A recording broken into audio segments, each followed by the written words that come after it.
¿Cómo empezó la Guerra del Pacífico?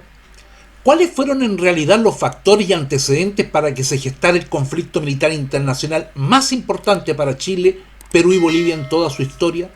Y uno de los más trascendentes, por cierto, en Sudamérica y para el mundo del siglo XIX. Soy Fabián Berríos Villalón y en otro recorrido por los anaqueles de la librería virtual Histobellum entraré por algunos minutos o menos a reseñarles lo que es la cuarta y última edición de mi libro Orígenes, las causas de la Guerra del Pacífico. Es una recopilación de algo más de 530 páginas que dividí en dos partes. La primera para revisar los orígenes distantes y causales de la guerra, y la segunda por sus causas desencadenantes en un viaje directo dirigido al lector curioso como ustedes, que, sin lenguaje académico, quiere saber qué pasó para que estos tres países llegáramos a un conflicto político, social y económico de tan grandes dimensiones. Para empezar, nos introdujimos al viejo tema de las fronteras, que tanto se ha comentado como razón de esta guerra, y al que le doy su dimensión exacta, con su realidad que en mi opinión es más que limitada e insuficiente, si caminamos sobre las diferencias chileno-peruanas desde la colonia y la independencia hasta 1879. Y así explico en crónica de cada país, incluyendo sus vidas políticas y sociales, agregando un viaje por el mundo del siglo XIX para entender qué importancia podía tener este choque en Europa o Estados Unidos. Obviamente, tuve que meterme con el asunto de los tratados, la guerra con España y otra con los mismos peruanos y bolivianos que tuvimos años antes para llegar justo al umbral de nuestra guerra del Pacífico, donde encontramos el tema de un tratado ni tan secreto entre peruanos y bolivianos que quiso meter a la Argentina en el lío. Y todo lo concerniente, por supuesto, también al salitre y al guano. El famoso tema del salitre y el guano, que otros autores trataron poco o a media, y que la parte más polémica la desenterré de una vez para darle su lugar en esta historia.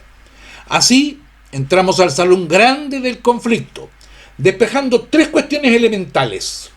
Cómo funcionaba la industria salitrera en Tarapacá y Antofagasta, incluyendo el asunto del monopolio salitrero mundial, los bancos asociados y los acuerdos públicos o privados. Para eso anexo muchísimos documentos. Al final del libro se encontrarán, de hecho, con una cantidad enorme de documentación que abarca todo el periodo.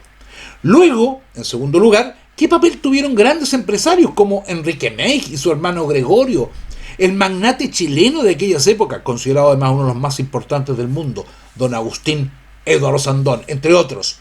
Y tercero, todo el entramado de hechos y personas de la empresa inglesa Gibbs. Sí, los ingleses ahí estaban algo metidos también. Esa empresa inglesa o esa empresa británica con sede en Londres y en Valparaíso, y en su choque con la Compañía de Salitres y Ferrocarriles de Antofagasta. Una historia que respaldo con mi investigación, digna de conocerse si acaso queremos saber qué pasó tras las bambalinas de las batallas.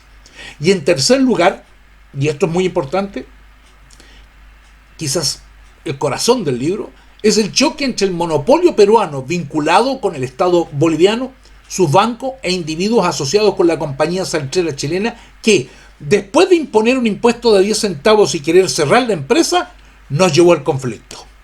Orígenes es uno de mis libros de mayor circulación, con miles de ejemplares editados y de los más comentados, incluso por el profesor Sergio Villalobos en su libro de Chile en la Guerra del Pacífico, o por decenas de lectores, todos los cuales hablan de sus contenidos y de lo que más me gusta que dicen, que es entretenido. Cualquiera diría que este es un tema aburrido. Por eso me agrada ese comentario de que es entretenido.